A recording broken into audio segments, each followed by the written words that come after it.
Good morning, students. So today we learn about this sprinkler irrigation system, right? So basically in this method, water is applied to the land in the form of a spray. So it resembles a light rainfall in the form of a drizzle. So it is also called overhead irrigation.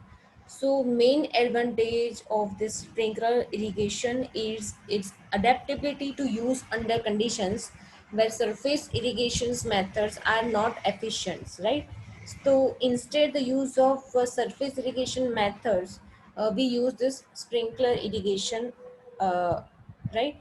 So basically this method is more useful under some situations, like first is the land cannot be prepared for surface methods, when the topography is irregular, when the slopes are excessive, also the soil is erosive, when the soil is excessively permeable or impermeable, and the last is the depth of soil is shallow over gravel or sand. So under this circumstances or the situations, the sprinkler irrigation method is more useful than surface irrigation methods.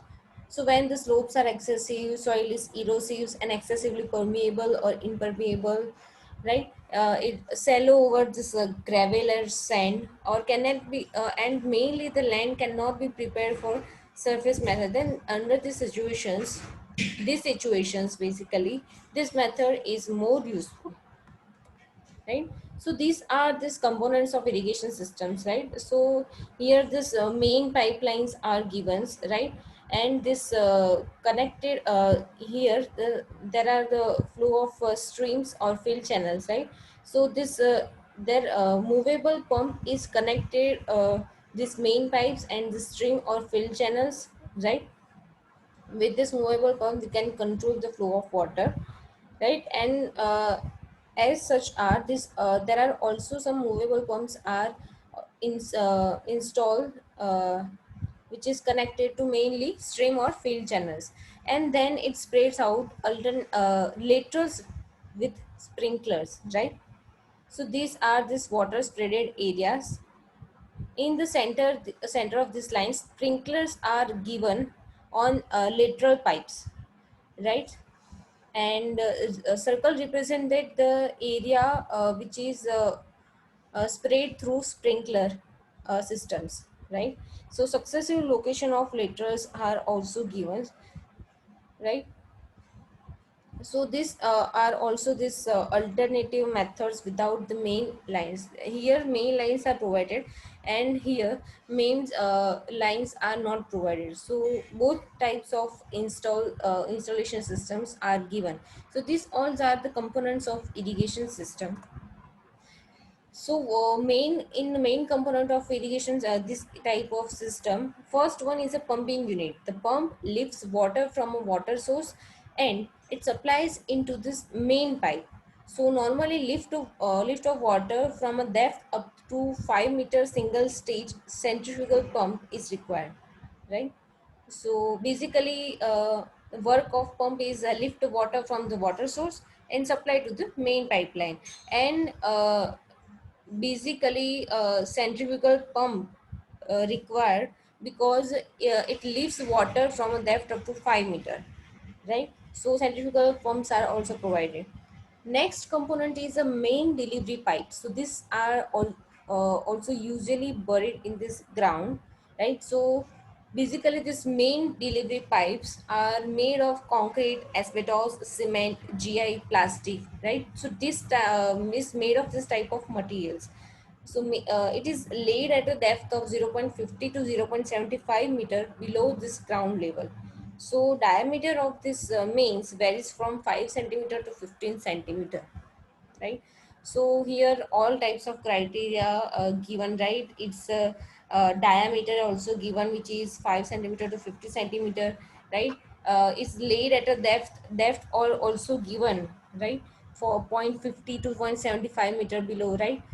Made from which materials are also given, right? So these are the main delivery pipes. Next components is the lateral pipes.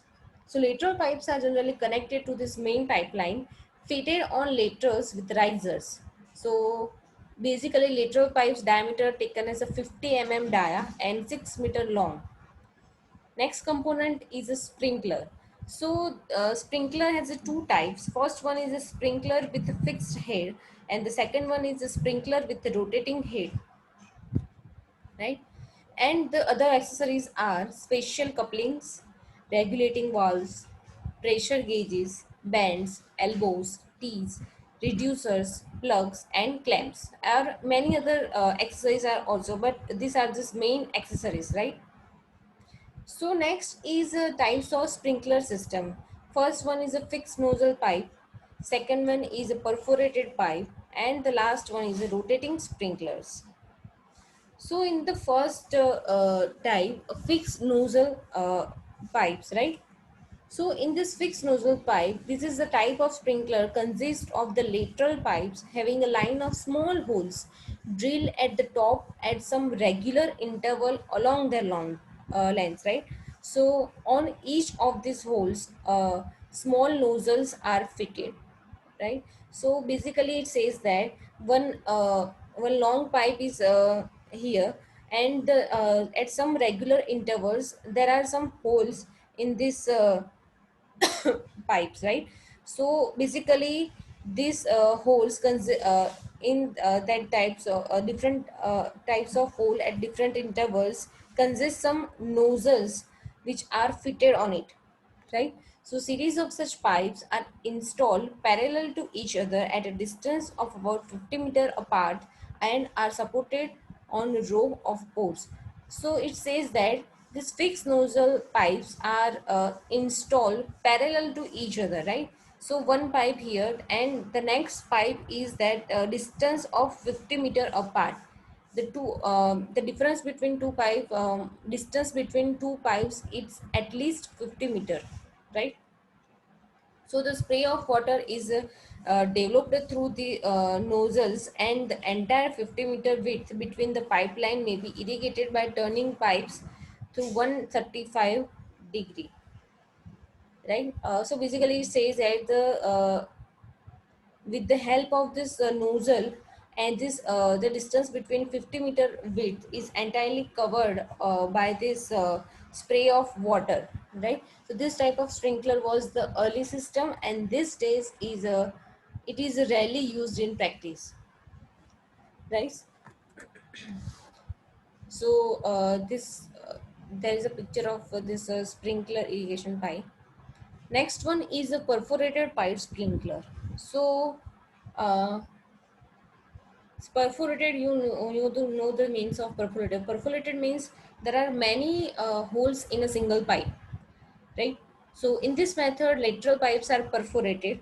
So in the last irrigation system, right, fixed nozzle system, there are different types of, there are one lateral pipe, and in this lateral pipe there are holes in a different at a different interval, right? But in perforated pipe, lateral pipe, whole lateral pipe has so many number of holes at not say that this different intervals, right? But present at whole this pipe. So these perforations in this lateral pipes are drilled on the top surface and sides in specially designed pattern to spray the water uniformly. So the lateral pipes are placed on the land surface at the suitable spacing. When the water is supplied to the lateral pipes, it comes out the perforations in the form of sprays, right? So the spray are directed from both sides of the pipe and can cover a strip of land of a 6 to 50-meter width. That figure shows a perforated pipe. A rate of application is usually greater than 2 centimeter depth per hour. The operating pressure for this sprinkler is usually in the range of 50 to 250 kilonewton per meter square. So this type of sprinkler system is generally used for irrigation of orchards and nurseries, right?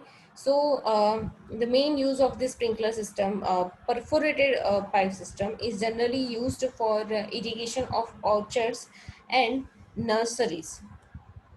So these pipes are shown in figure, right? So these are this is a main pipe, and this one is a control valve, right? So at this lateral pipe are connected to this main pipe.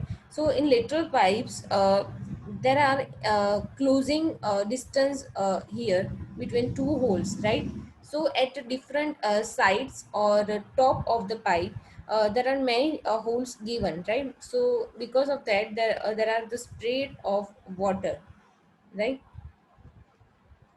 Next one is a rotating sprinkler. So rotating sprinkler consists of one or two nozzles mounted on a body which is rotated slowly about vertical axis by the action of deflecting vane connected to it. So the jet of water issuing from one of the nozzle impinges on the vane and thrust it aside.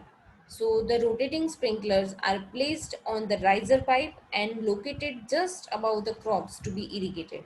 So as such, the height of the risers pipes is mainly depends upon the maximum height of the crop.